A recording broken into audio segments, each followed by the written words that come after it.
ଓଡ଼ିଶାର ଗଣତାନ୍ତ୍ରିକ ଇତିହାସରେ ଆଜିର ଦିନଟି ସ୍ୱର୍ଣ୍ଣାକ୍ଷରରେ ଲିପିବଦ୍ଧ ହୋଇ ରହିବ।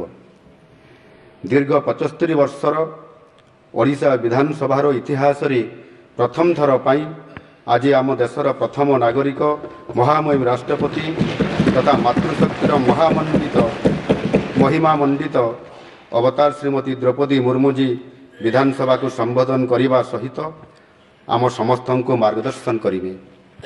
ଏହି ଐତିହାସିକ ଅବସରରେ ମୁଁ ଏ ପବିତ୍ର ଗୃହର ସମସ୍ତ ସଦସ୍ୟମାନଙ୍କ ତରଫରୁ ମହାମହିମ ରାଷ୍ଟ୍ରପତିଜୀଙ୍କୁ ଆନ୍ତରିକ ସ୍ୱାଗତ କରୁଛି।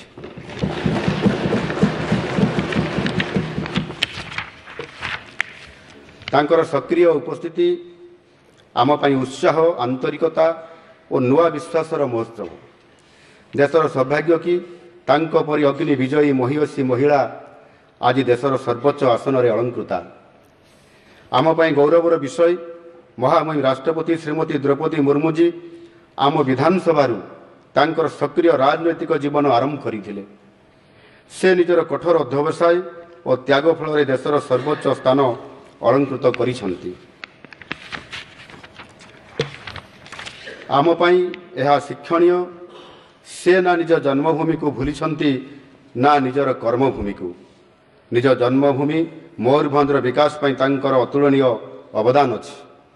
ଆଜି ତାଙ୍କର ପ୍ରଥମ କର୍ମଭୂମିକୁ ପରିଦର୍ଶନ କରି ସେ ସମାଜକୁ ଏହି ବାର୍ତ୍ତା ଦେଇଛନ୍ତି ଯେ ମଣିଷ ଯେତେ ବଡ଼ ହେଲେ ସୁଦ୍ଧା ନିଜର ଜନ୍ମଭୂମି ଏବଂ ପ୍ରଥମ କର୍ମଭୂମିକୁ ଭୁଲିବା ଉଚିତ ନୁହେଁ। ନିଜର ମା ମାଟିକୁ ଆଦୌ ଭୁଲିବା ଉଚିତ ନୁହେଁ। ଏ ବିଷୟରେ କେବେ ମନରେ ମଧ୍ୟ ଆସିବା ଉଚିତ ନୁହେଁ। ଏହା ଆମ ଉତ୍କଳୀୟ ପରମ୍ପରା, ଆମ ଜଗନ୍ନାଥ ସଂସ୍କୃତିର ନିଚ୍ଛକ ପ୍ରତିଫଳନ।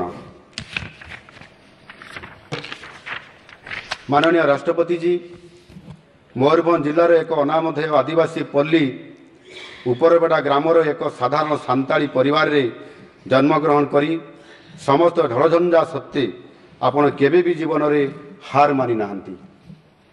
ଆପଣ ଝାଡ଼ଖଣ୍ଡ ରାଜ୍ୟର ରାଜ୍ୟପାଳ ଥିବାବେଳେ ସେପ୍ଟେମ୍ବର 2016 ମସିହାରେ ଭୁବନେଶ୍ୱରରେ ଏକ ଅନ୍ତରାଷ୍ଟ୍ରୀୟ ସମ୍ମିଳନୀରେ ମୁଖ୍ୟ ଅତିଥି ଭାବେ ନିଜ ଅଭିଭାଷଣ ରଖିବା ଅବସରରେ ଉପସ୍ଥିତ ଶ୍ରୋତାମଣ୍ଡଳୀଙ୍କୁ ନିଜ ଜୀବନ ସଂଗ୍ରାମ ବିଷୟରେ କହିଥିଲେ।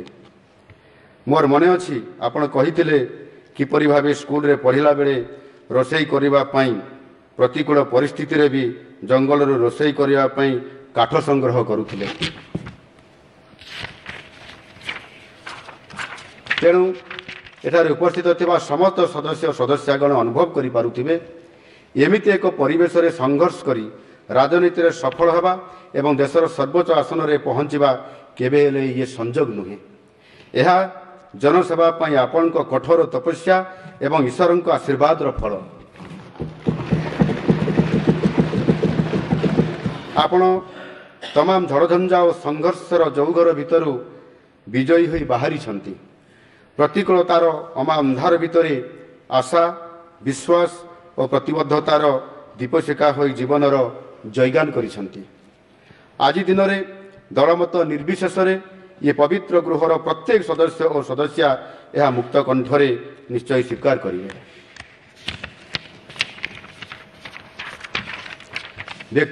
ବ୍ୟକ୍ତିଗତ ଭାବେ ମୁଁ ଅଭିଭୂତ, କାରଣ ମୋ ପରି ଜଣେ ସାଧାରଣ ଆଦିବାସୀ ପରିବାରରେ ଜନ୍ମିତ ସାଧାରଣ ବ୍ୟକ୍ତିକୁ ମାନନୀୟ ରାଷ୍ଟ୍ରପତିଜୀଙ୍କର ମାର୍ଗଦର୍ଶନରେ ଓଡ଼ିଶାବାସୀଙ୍କ ସେବା କରିବା ପାଇଁ ସୁଯୋଗ ମିଳିଛି। ଓଡ଼ିଶା ପରି ରାଜ୍ୟ ଯେଉଁଠାରେ ପ୍ରାୟ 1/4 ଜନସଂଖ୍ୟା ହେଉଛନ୍ତି ଜନଜାତି ସମ୍ପ୍ରଦାୟର, ସେହି ସମ୍ପ୍ରଦାୟରୁ ଦେଶର କନିଷ୍ଠତମ ରାଷ୍ଟ୍ରପତି ତଥା ପ୍ରଥମ ନାଗରିକ ଭାବେ ସେବା କରିବା ପାଇଁ ମାନନୀୟ ଶ୍ରୀମତୀ ଦ୍ରୌପଦୀ ମୁର୍ମୁଜୀଙ୍କୁ ସୁଯୋଗ ମିଳିଛି ଏବଂ ରାଜ୍ୟର ସେବା କରିବା ପାଇଁ ମୁଖ୍ୟ ସେବକ ଭାବେ ମୋତେ ମଧ୍ୟ ସୁଯୋଗ ମିଳିଛି। ଏହା କେବଳ ସମ୍ଭବ ଆଜିର ଭାରତରେ ଏବଂ ଏହି ସୁଯୋଗ ଦେଇଛି ଆମ ଭାରତୀୟ ସମ୍ବିଧାନ। ଗତକାଲି ସାରା ଦେଶ ପାଳନ କରିଥିଲା ସମ୍ବିଧାନ ଦିବସ ଏବଂ ସଂସଦର କେନ୍ଦ୍ରୀୟ ହଲ୍ରେ ମାନନୀୟ ରାଷ୍ଟ୍ରପତିଜୀ ଯେଉଁ ସାରଗର୍ଭକ ଅଭିଭାଷଣ ରଖିଥିଲେ ତାହା 140 କୋଟି ଦେଶବାସୀଙ୍କ ହୃଦୟକୁ ଛୁଇଁ ଯାଇଥିଲା।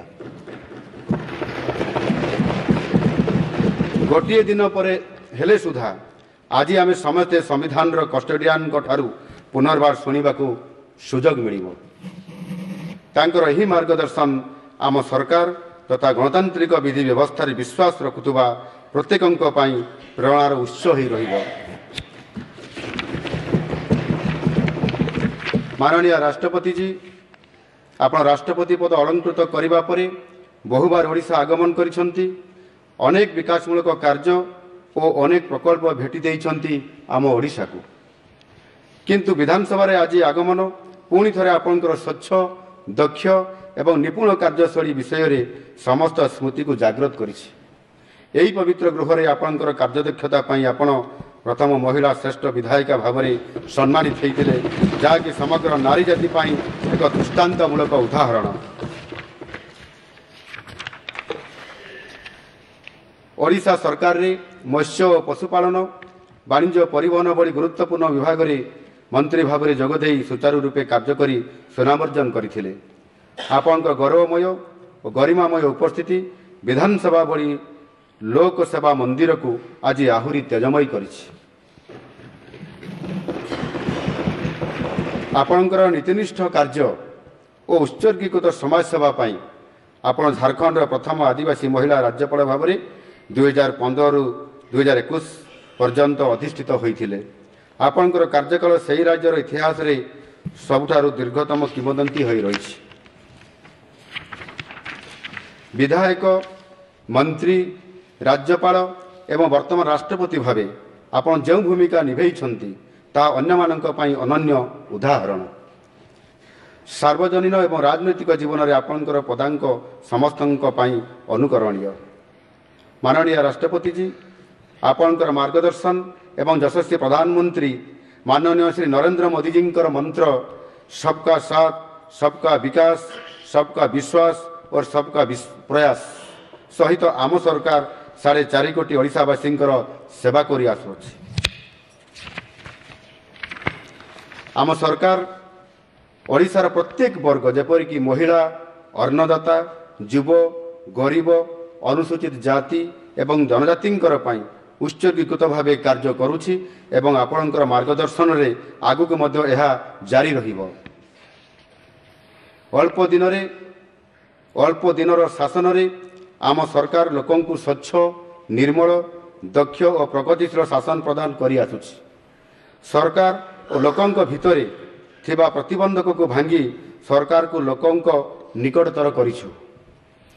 सेथिपाई आम सरकार को साधारण जनता लोकंक सरकार आख्या देइछंती एवं तांकर मुख्य सेवकों को लोकंक मुख्यमंत्री भावे अभिहित करिछंती। माननीय राष्ट्रपति जी आज आपनक अभिभाषण केवल यही पवित्र गृहर नीति आदर्श को केवल मार्गदर्शन करिवो नहीं बरं 4.5 कोटी ओडियांकर अदम्य भावना को प्रोत्साहित करिवो। शांति मैत्री समता और सद्भावना को नहीं एकतार मंत्र रे चिरस्थायी भाव में समृद्ध ओडिशा और विकसित ओडिशा गठन करि परिबो ये विश्वास आम मानकर अछि। आपनकर सारगर्भक अभिभाषण 2036 मसीहा सुधा समृद्ध ओडिशा गठन एवं 2047 मसीहा सुधा विकसित भारत गठन दिगरे ओडिशार अवदान पाई आमको मार्गदर्शन करिवो। आज यही पवित्र दिन में मोर प्रार्थना महाप्रभु श्री जगन्नाथ दिव्य कृपा आंभ मान पथ प्रदर्शन करुथाऊ। समस्त को अशेष अशेष धन्यवाद। जय हिंद। वंदे उत्कल जननी।